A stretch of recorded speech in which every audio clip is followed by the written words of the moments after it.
नमस्कार मित्रांनो, आज आपण पाहणार आहोत इयत्ता 8वी इतिहास पाठ पहिला इतिहासाची साधने. प्राचीन व मध्ययुगीन भारताच्या इतिहासाच्या साधनांचा आपण अभ्यास केलेला आहे. यावर्षी आपण आधुनिक भारताच्या इतिहासाच्या साधनांचा अभ्यास करणार आहोत. इतिहासाच्या साधनांमध्ये भौतिक, लिखित आणि मौखिक साधनांचा समावेश होतो, हे आपण पाहिलेलंच आहे. लिखित आणि मौखिक साधनांचा समावेश होतोच. त्याचप्रमाणे आधुनिक तंत्रज्ञानावर आधारित दृक, श्राव्य आणि दृकश्राव्य अशा साधनांचाही समावेश होतो. दृक म्हणजे दिसणारे, श्राव्य म्हणजे ऐकू येणारे आणि दृकश्राव्य म्हणजे दिसणारे आणि ऐकू येणारे अशा प्रकारची साधने. सुरुवातीला आपण पाहणार आहोत भौतिक साधने.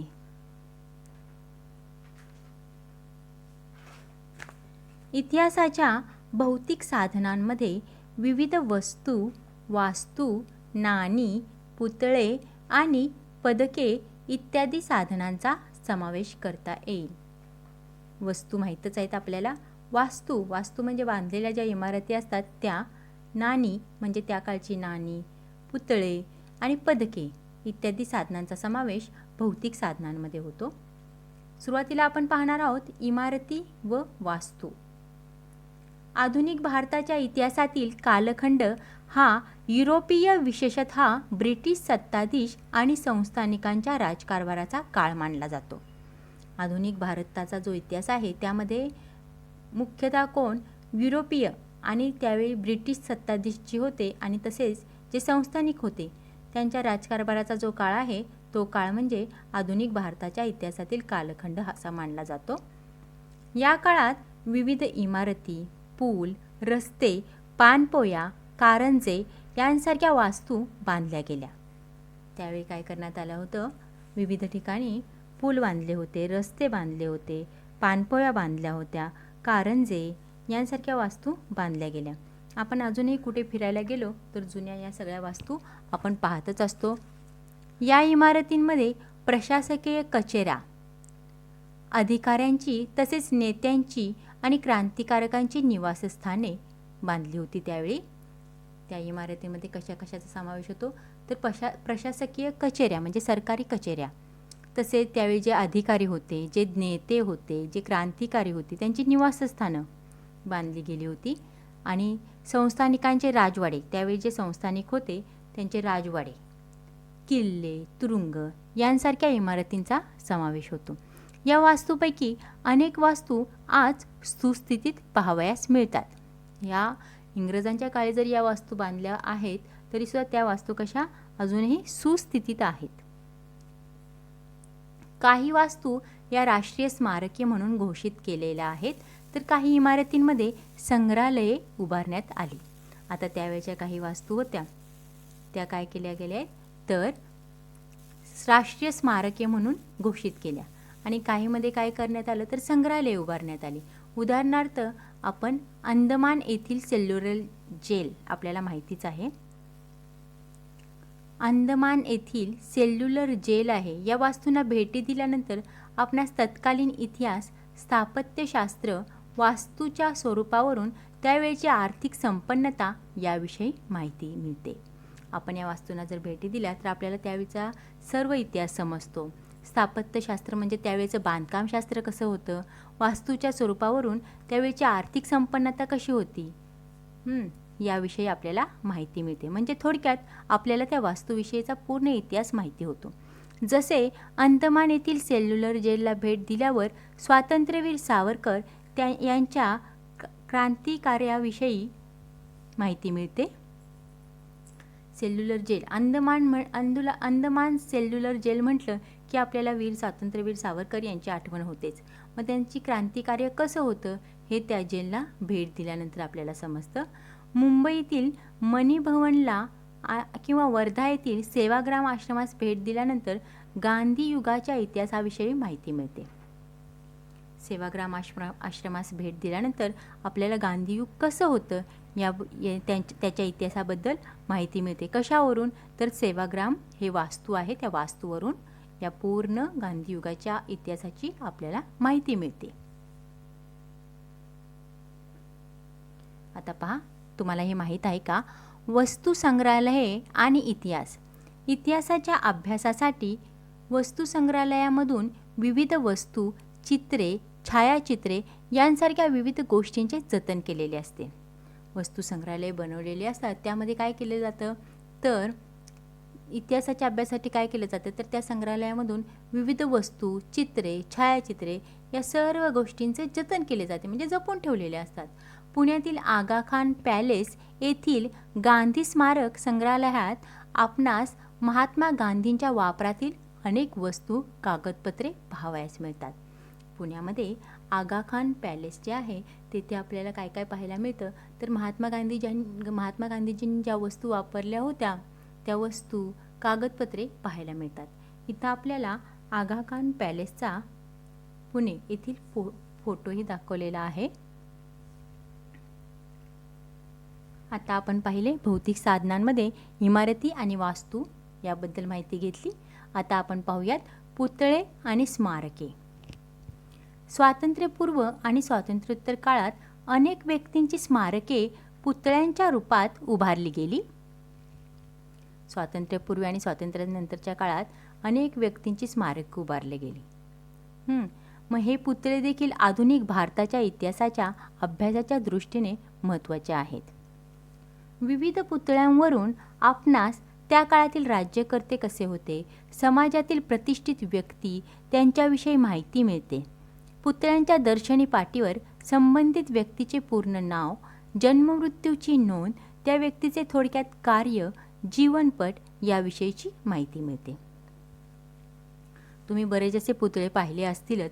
जरी समजा तुम्ही त्या पुतळ्यांना नाही ओळखू शकला तर तिथं काय केलं जातं, तर तिथे खाली पाटी लिहिलेले असते. त्या पाटीवरती ज्या व्यक्तीचा पुतळा आहे त्या व्यक्तीचे पूर्ण नाव लिहिलेले असते, त्यांच्या जन्ममृत्यूची नोंद असते, तसेच त्या व्यक्तींचे थोडक्यात कार्य, त्यांचा जीवनपट म्हणजे त्यांनी काय काय कार्य केले याविषयीची सर्व माहिती असते.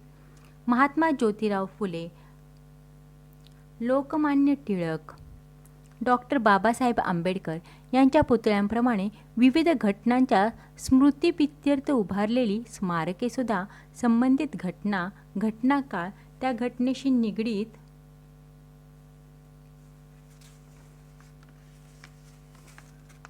व्यक्ती इत्यादी माहिती देतात. उदाहरणार्थ विविध ठिकाणची हुतात्मा स्मारके. आपल्याला माहीतच आहे महात्मा ज्योतिराव फुले थोर समाजसुधारक, लोकमान्य टिळक, डॉक्टर बाबासाहेब आंबेडकर यांचेही पुतळे कुठे कुठे आहेत ते आपल्याला माहीत आहेत. मग त्यांच्या पुतळ्याप्रमाणे विविध घटनांच्या स्मृतिप्रित्यर्थ म्हणजे एखादी चांगली घटना घडली तर त्यांच्या स्मृतिप्रित्यर्थ उभारलेली स्मारकेसुद्धा संबंधित घटना, घटनाकाळ आणि त्या घटनेशी निगडीत जे काही आहे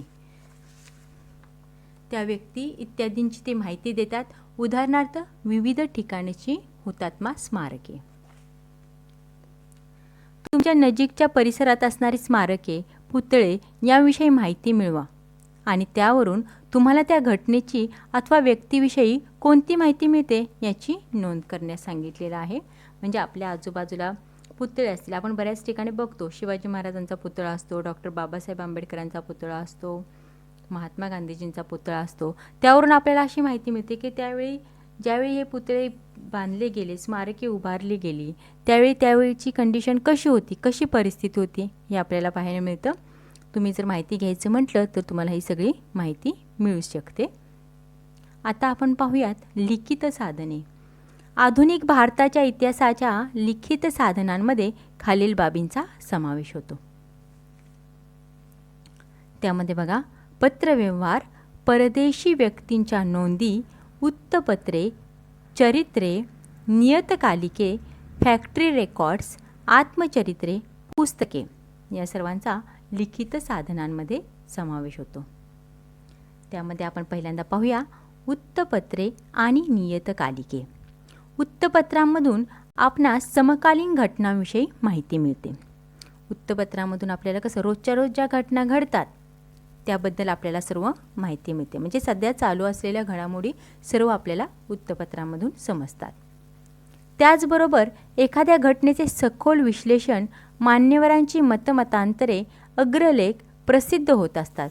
आपल्याला त्या काळातील राजकीय, सामाजिक, आर्थिक, सांस्कृतिक घडामोडींची माहिती मिळते. स्वातंत्र्यपूर्व काळात ज्ञानोदय, ज्ञानप्रकाश, केसरी, दीनबंधू, अमृत बाजार, पत्रिका यांसारखी वृत्तपत्रे लोकजागृतीची महत्त्वपूर्ण साधने होती. वृत्तपत्रे म्हणजे कसं रोज प्रसिद्ध होतात ही, आणि मग आपल्याला त्याच्यामध्ये काय होतं, समकालीन घटनाविषयी म्हणजे सध्या घडत असलेल्या घटनाविषयी सर्व माहिती मिळते. आणि त्याचबरोबर काय होतं, एखाद्या घटनेचे सखोल विश्लेषण आणि मान्यवर जे आहेत, मोठमोठे नेते लोक आहेत, त्यांची मतमतांतरे समजतात, अग्रलेख प्रसिद्ध होतात. आपल्याला त्या काळातील राजकीय, सामाजिक, आर्थिक, सांस्कृतिक घडामोडी कशा त्याचीही माहिती मिळते. आणि स्वातंत्र्यपूर्व काळात काय कुठले होते तर ज्ञानोदय, ज्ञानप्रकाश, केसरी, दीनबंधू, अमृत बाजार, पत्रिका यांसारखी वृत्तपत्रे त्यावेळी प्रसारित व्हायची आणि त्या वृत्तपत्रांमधून लोकजागृतीचे कार्य होत असे. ज्या वृत्तपत्रांद्वारे आपल्याला ब्रिटिश सरकारची भारताविषयीची धोरणे, त्यांचे भारतावरील परिणाम याविषयीचा अभ्यास करता येतो. त्यावेळची जी वृत्तपत्रे होती त्यावरून आपल्याला ते समजतं की भारताविषयी ब्रिटिश सरकारचं काय धोरण होतं हे आपल्याला त्या वृत्तपत्रांवरून अभ्यास करता येतो. ब्रिटिश काळात वृत्तपत्रे केवळ राजकीयच नव्हे तर सामाजिक प्रबोधनाचे साधन म्हणूनही काम करत होते. विष्णूशास्त्री चिपळूणकर यांनी निबंधमाला या मासिकातून लोकहितवादी उर्फ गोपाळ हरी देशमुख यांनी प्रभाकर या साप्ताहिकातून लिहिलेली शतपत्रे यातून विविध सामाजिक आणि सांस्कृतिक विषयावर भाष्य केले. त्यावेळी विष्णूशास्त्री चिपळूणकर यांनी निबंधमाला या मासिकातून आणि तसेच लोकहितवादी उर्फ त्यांनाच म्हणतात गोपाळ हरी देशमुख यांनी प्रभाकर या साप्ताहिकातून लिहिलेली शतपत्रे त्यावेळी प्रसिद्ध होत होती आणि त्यातून सामाजिक आणि सांस्कृतिक विषयावरती भाष्य केले होते. म्हणजे सामाजिक आणि सांस्कृतिक विषयावरती लिहिलं जात होतं त्यावेळी. आता चला पाहूया, आपण जाणून घेऊया डॉक्टर बाबासाहेब आंबेडकर आणि वृत्तपत्रे. डॉक्टर बाबासाहेब आंबेडकर यांनी सुद्धा वृत्तपत्रे चालू केली होती. डॉक्टर बाबासाहेब आंबेडकरांनी 1920 म्हणजे आपल्या स्वातंत्र्यपूर्वीच्या काळात 1920च्या जानेवारी महिन्यात मूकनायक हे पाक्षिक सुरू केले होतं. परंतु त्यांना पुढील विद्याभ्यासाकरिता इंग्लंडला जावे लागल्यामुळे त्यांनी हे पत्र आपल्या सहकार्याकडे सोपवले. 1920 साली डॉक्टर बाबासाहेब आंबेडकरांनी जानेवारी महिन्यात काय केलेलं, मूकनायक हे पाक्षिक सुरू केले होते. परंतु काय झालं, त्यावेळी डॉक्टर बाबासाहेब आंबेडकर यांना त्यांच्या पुढच्या अभ्यासासाठी, पुढच्या शिक्षणासाठी इंग्लंडला जायचं होतं.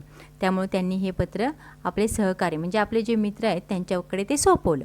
मग डॉक्टर बाबासाहेब आंबेडकरांनी एप्रिल 1927 साली म्हणजे इंग्लंडहून परत आल्यानंतर त्यांनी काय केलं, बहिष्कृत भारत हे पत्र सुरू केलं. सामान्य जनतेचे प्रबोधन आणि संघटन करण्यासाठी बहिष्कृत भारत या पत्रातून त्यांनी लिखाण केले. याशिवाय जनता, प्रबुद्ध भारत अशी आणखी 2 वृत्तपत्रे त्यांनी चालवली. बाबासाहेब आंबेडकरांनी 1927 साली बहिष्कृत भारत हे पत्र सुरू केलं होतं. त्यामधून ते काय करायचे, सामान्य जनतेचे प्रबोधन करायचे, संघटन करायचे. त्या पत्रामधून ते लिहायचे, त्यांच्या लेखणीतून ते सामाजिक प्रबोधन करायचे. त्यानंतर त्यांनी जनता, प्रबुद्ध भारत ही आणखीन 2 वृत्तपत्रे चालवली.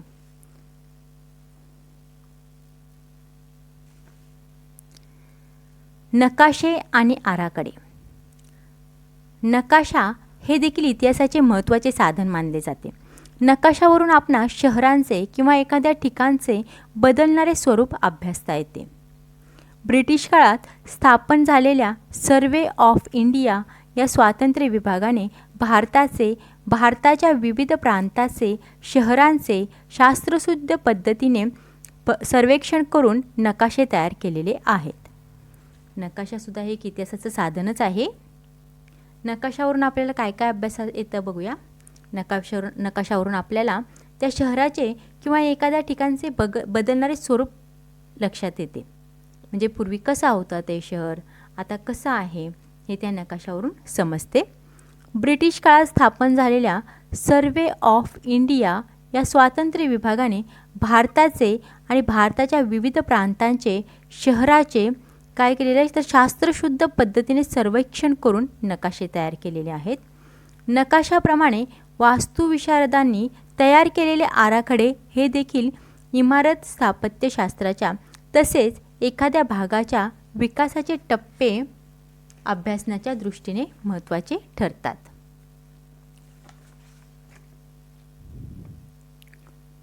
नकाशाप्रमाणेच वास्तुविशारद जे शास्त्रज्ञ असतात त्यांनी काय केलेले आहेत तर आराखडे तयार केलेले आहेत.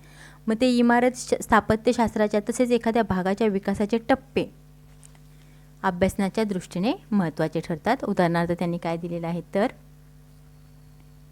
मुंबई पोर्ट ट्रस्ट या विभागाकडे मुंबई बंदराचे मूळ आराखडे आहेत. मुंबई पोर्ट ट्रस्ट यांच्याकडे काय आहे तर मुंबई बंदराचे मूळ आराखडे म्हणजे पूर्वी मुंबई बंदर कसं होतं त्याचे आराखडे आहेत. हे बंदर पुढे विकसित करताना वास्तुविशारद आणि अभियंत्यांनी केलेल्या आराखड्यावरून आपणास मुंबईच्या नागरी विकासाची माहिती मिळू शकते. म्हणजे पूर्वीचं जे मुंबई बंदर होतं त्यामध्ये कशी प्रगती होत गेली याचा सगळा आराखडा वास्तुविशारद आणि अभियंत्यांनी काय केलेला आहे त्यांच्याकडे तो आहे आराखडा. त्यावरून आपल्याला मुंबईचा विकास कसा होत गेला याची माहिती मिळू शकते. आता आपण पाहूया मौखिक साधने. आधुनिक भारताच्या इतिहासाच्या मौखिक साधनांमध्ये खाली दिलेल्या साधनांचा समावेश होतो. कुठली कुठली आहेत बघा मौखिक साधने. स्फूर्तिगीते, लोकगीते, पोवाडे, लोककथा, प्रसंग वर्णने, मुलाखती, मेळे जलसे, कलापथक आणि ओव्या ही सर्व मौखिक साधने आहेत. त्यामध्ये आपण पाहूया स्फूर्तिगीते. स्वातंत्र्य चळवळीच्या काळात अनेक स्फूर्तिगीतांची रचना केली गेली.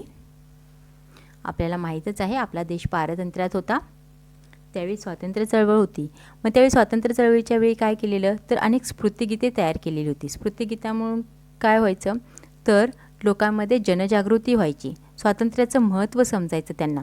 त्यापैकी अनेक गीते आज लिखित स्वरूपात उपलब्ध आहेत. त्या काळी तयार केलेली जी स्फूर्तिगीते आहेत ती आजही आपल्याकडे लिखित स्वरूपात उपलब्ध आहेत. परंतु अनेक अप्रकाशित स्फूर्तिगीते स्वातंत्र्य सैनिकांना मुखोद्गत आहेत. म्हणजे त्यावेळी असंही झालेले की काही स्फूर्तिगीते होती की ती लिहिलेली नव्हती पण त्यावेळचे जे स्वातंत्र्य सैनिक होते त्यांना ती पाठ झालेली होती. मग या स्फूर्तिगीतांमधून आपल्याला स्वातंत्र्यपूर्व काळातील परिस्थिती, स्वातंत्र्य आंदोलनामागील प्रेरणा याविषयी माहिती मिळते.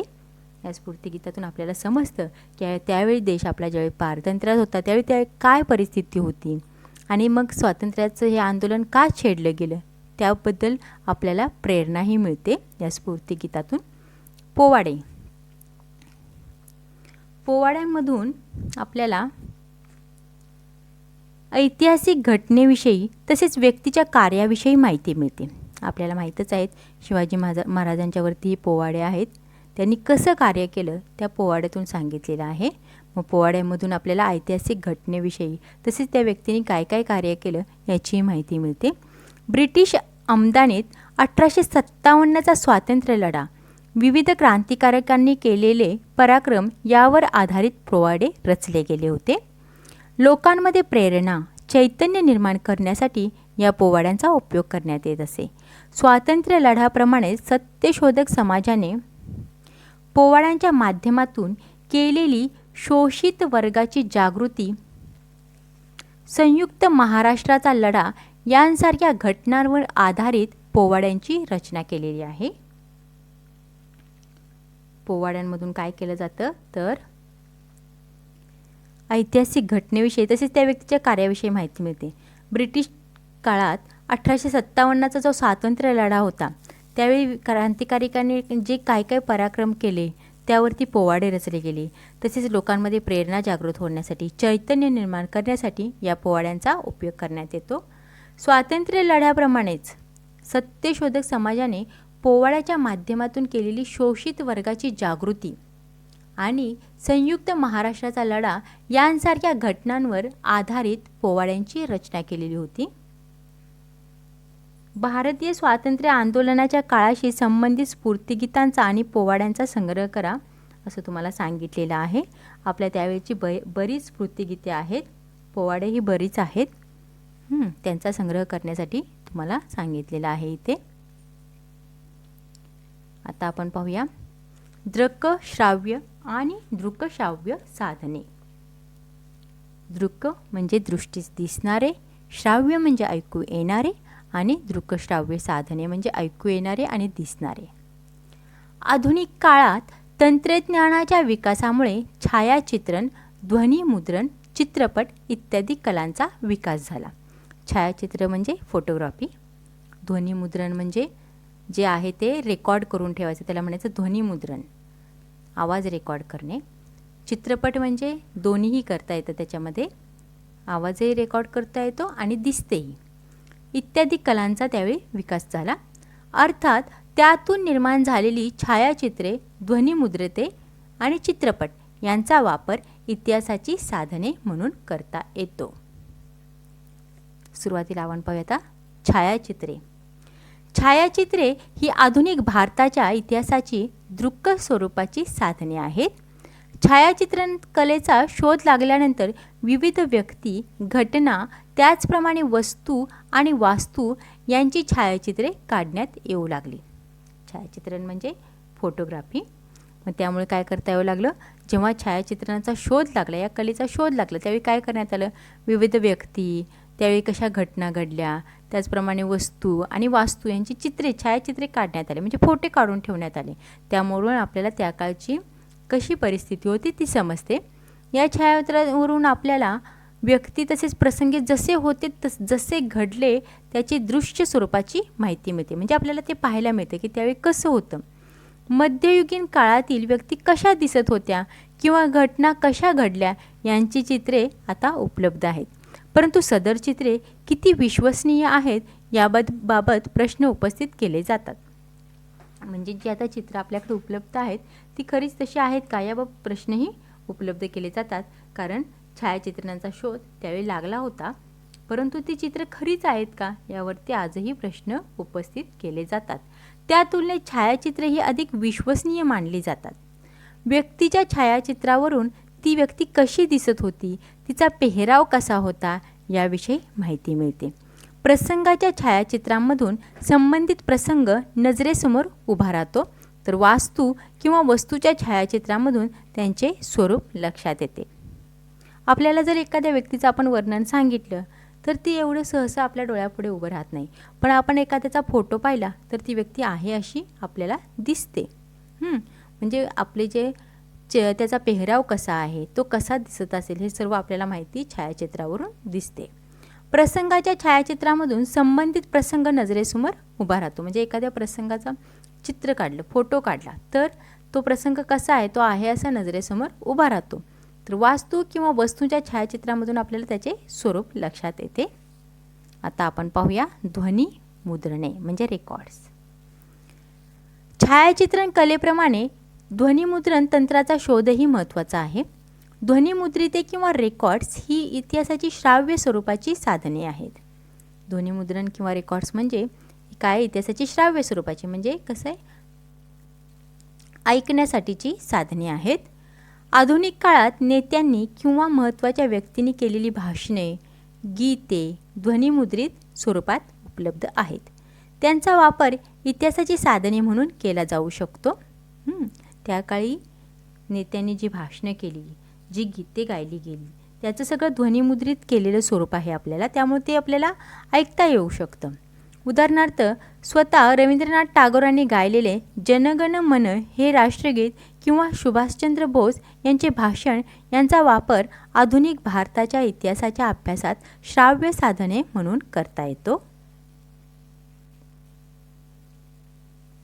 आता आपण पाहूया चित्रपट. सगळ्यांच्या आवडीचं साधन आहे. चित्रपट हा आधुनिक तंत्रज्ञानाचा एक आगळा आविष्कार मानला जातो. 20व्या शतकात चित्रपट तंत्रज्ञानात मोठ्या प्रमाणात प्रगती झाली. दादासाहेब फाळकेंनी इसवी सन 1913 मध्ये भारतीय चित्रपटसृष्टीची मुहूर्तमेढ रोवली. 1913 मध्ये दादासाहेब फाळके यांनी पहिला चित्रपट काढलेला होता.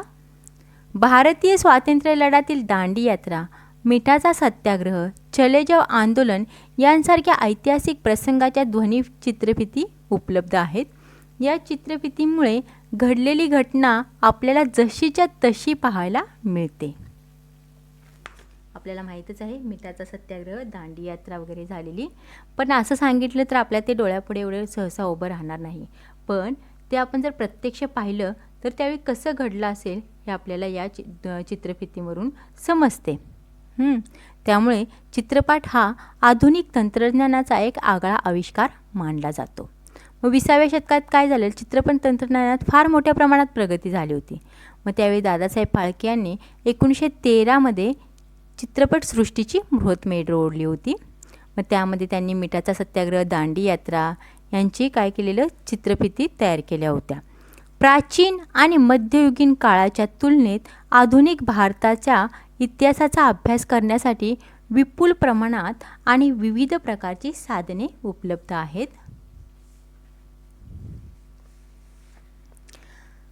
या कालखंडातील भौतिक साधने बऱ्याच प्रमाणात सुस्थितीत आहेत.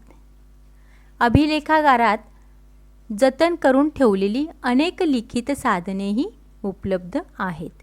लिखित साधनांचा वापर करताना मात्र ते विचार कोणत्या विचारांनी प्रेरित आहेत, एखाद्या घटनेकडे पाहण्याचा साधनकर्त्याचा दृष्टिकोन काय आहे हे तपासून घ्यावे लागते. अशा साधनांचे जतन करणे आवश्यक आहे. ऐतिहासिक साधनांचे जतन केल्यामुळे इतिहासाचा हा समृद्ध असा वारसा आपल्याला भावी पिढ्यांकडे सोपवता येईल.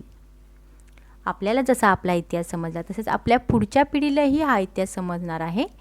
हे सर्व साध्य होणार आहे तर इतिहासाच्या साधनांमुळे. तर आपण आता हा पाठ पाहिला. धन्यवाद.